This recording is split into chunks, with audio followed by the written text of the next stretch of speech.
മുഖ്യമന്ത്രിയുടെ രാജി ആവശ്യപ്പെട്ടുകൊണ്ട് സതീശനൊരു ഫ്രഷ് ആവശ്യം ഉന്നയിച്ചിട്ടുണ്ട്. കേൾക്കുമ്പോൾ ചിലപ്പോൾ നിങ്ങളുടെ കിളിയൊന്ന് പോകും. എന്നിരുന്നാലും കേരളത്തിലെ മാധ്യമങ്ങൾക്ക് മുന്നിൽ ഇങ്ങനെയും പറയാം. മാവേലി സ്റ്റോറിൽ സപ്ലൈകോയ്ക്ക് പണം കൊടുക്കാനുള്ളത് കൊണ്ട് അവിടെ മരുന്നില്ല.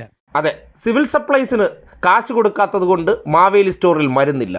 ബിവറേജസിന് വേണ്ടത്ര ഫണ്ട് കൊടുക്കാത്തത് കൊണ്ട് അവിടെ അരിയില്ല. റേഷൻ കടയിൽ വേണ്ടത്ര കാശ് കൊടുക്കാത്തതുകൊണ്ട് അവിടെ നിന്ന് പെട്രോളും ഡീസലും കിട്ടുന്നില്ല. സിവിൽ സപ്ലൈസ് ഔട്ട്ലെറ്റിൽ സർക്കാരിൻ്റെ വീഴ്ച കൊണ്ട് അവിടെ വിസ്കിയോ റമ്മോ ബ്രാൻഡിയോ വല്ലോ കിട്ടുന്നുണ്ടോ? ഇങ്ങനെ പലതരത്തിലുള്ള ആരോപണങ്ങളാണ് മുഖ്യമന്ത്രിയുടെ രാജിയുമായി ബന്ധപ്പെട്ട് പ്രതിപക്ഷ നേതാവായിട്ടുള്ള വി.ഡി. സതീശൻ ഉന്നയിക്കുന്നത്. കേരളത്തിലെ മാധ്യമ കോലുകൾക്ക് മുന്നിൽ ഇങ്ങനെയുള്ള എന്ത് ആവശ്യങ്ങൾ ഉന്നയിച്ചാലും ബധിരനും മൂങ്ങനുമായിട്ടുള്ള പല മാപ്രകളും തിരിച്ചൊരു ചോദ്യം പോലും ഉന്നയിക്കില്ല. അതും കേട്ട് വേണമെങ്കിൽ വെണ്ടയ്ക്ക നിരത്തി ബ്രേക്കിങ്ങും കൊടുക്കും. നാട്ടുകാരും മാപ്രകളെപ്പോലെ പൊട്ടന്മാരാണെന്നാണ് ഇവർ കരുതുന്നത്. അല്ലെങ്കിൽ ഇങ്ങനെയുള്ളൊരു കാര്യം പറഞ്ഞ് മുഖ്യമന്ത്രിയുടെ രാജി ആവശ്യപ്പെടുന്ന സന്ദർഭത്തിൽ മാവേലി സ്റ്റോറിൽ എവിടെ നിന്നാണ് മരുന്ന് എന്നൊരു ചോദ്യം ചോദിച്ചിരുന്നെങ്കിൽ ഉത്തരം മുട്ടേണ്ടതായിരുന്നു. പക്ഷേ ചോദിക്കില്ല. അവിടെയാണ് മാസപ്പടി ഡീലിങ്സ് നടക്കുന്നത്. മാധ്യമ സ്ഥാപന മുതലാളിമാർക്ക് മാസം അങ്ങോട്ട് പണം കൊടുത്തിട്ട് എൻ്റെ മൈലേജ് കൂട്ടാൻ ഞാൻ തന്നെ തരുന്ന സ്ക്രിപ്റ്റിനെ അടിസ്ഥാനപ്പെടുത്തി ചോദ്യം ചോദിക്കണം, അതിന് ഞാൻ മറുപടി പറയും, അതിലൂടെ ഞാനൊരു കിടിലൻ പ്രതിപക്ഷ നേതാവാണെന്ന് നാട്ടുകാരങ്ങ് വിചാരിക്കും.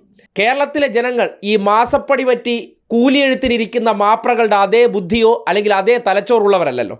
എന്ത് കേട്ടാലും ഉടനടി അവർ അതിനെ സശ്രദ്ധം വീക്ഷിച്ചതിന് ശേഷം തിരിച്ച് സംശയമായി ഉന്നയിക്കും. അതുകൊണ്ടാണ് സതീശൻ പറഞ്ഞ ഈ ഭൂലോക ബ്ലണ്ടർ വാർത്തയായി മനോരമയിൽ പോകുമ്പോഴും അത് തെറ്റാണെങ്കിലും ജനം അങ്ങ് വിശ്വസിച്ചോട്ടെ, അത്രമാത്രം ബുദ്ധിയെ നാട്ടുകാർക്കുള്ളൂ എന്ന രീതിയിൽ ടെലികാസ്റ്റ് ചെയ്തിരിക്കുന്നത്. മാവേലി സ്റ്റോറിൽ സപ്ലൈകോയ്ക്ക് പണം കൊടുക്കാനുള്ളത് കൊണ്ട് അവിടെ മരുന്നില്ല. അല്ലെങ്കിൽ ഇത്രയും അബദ്ധജടിലമായ വാചകത്തെ തിരുത്തേണ്ടതല്ലേ? തിരുത്താതെ അതേപടി കൊടുത്തിട്ടുണ്ടെങ്കിൽ എന്തും കൊടുത്ത് ജനങ്ങളെ വിഡ്ഢികളാക്കുക എന്നുള്ളതാണ്. അതിനുവേണ്ടി വി.ഡി. സതീശനെ രംഗത്തിറക്കി അവർ പലതും പറയിക്കും. സതീശനെ തേടി കോലുമായിട്ട് പോവുകയാണ്. വെറുതെ പോകുന്നതാണോ?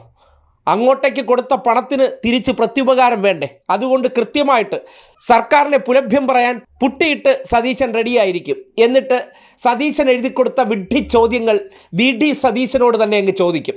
അദ്ദേഹം ഇരുന്ന് ഇതുപോലെ വായ്ത്താരിയിടും. അതുകൊണ്ടുവന്ന് ജനങ്ങളുടെ മുന്നിൽ കേൾപ്പിക്കും. കേൾക്കുന്ന ജനങ്ങൾ മാമൻ മാപ്പിളയുടെ മക്കളെപ്പോലെ വെറും മണ്ടന്മാരാണെന്ന് കരുതുന്നിടത്താണ് ഇതുപോലുള്ള സാധനങ്ങളെടുത്ത് പോസ്റ്റ്മോർട്ടം ചെയ്ത് ജനങ്ങളെ കേൾപ്പിച്ചു കൊടുക്കുന്നത്.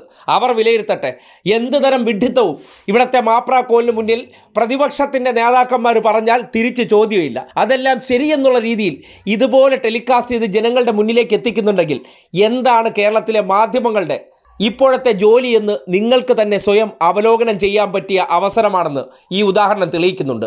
ഇങ്ങനെയും ചില ആവശ്യങ്ങൾ ഉന്നയിച്ചുകൊണ്ട് മുഖ്യമന്ത്രി പിണറായി വിജയൻ്റെ രാജി ആവശ്യപ്പെടാൻ പറ്റുന്ന തരത്തിലേക്ക് കേരളത്തിൻ്റെ പ്രതിപക്ഷത്തെ കൊണ്ടുചെന്ന് എത്തിച്ചതിന് പിന്നിൽ മാസപ്പടി പറ്റുന്ന മുതലാളിമാർക്ക് ഉത്തരവാദിത്വമുണ്ടെന്ന് നിസ്സംശയം പറയാം. മാവേലി സ്റ്റോറിൽ സപ്ലൈകോയ്ക്ക് പണം കൊടുക്കാനുള്ളത് കൊണ്ട് അവിടെ മരുന്നില്ല.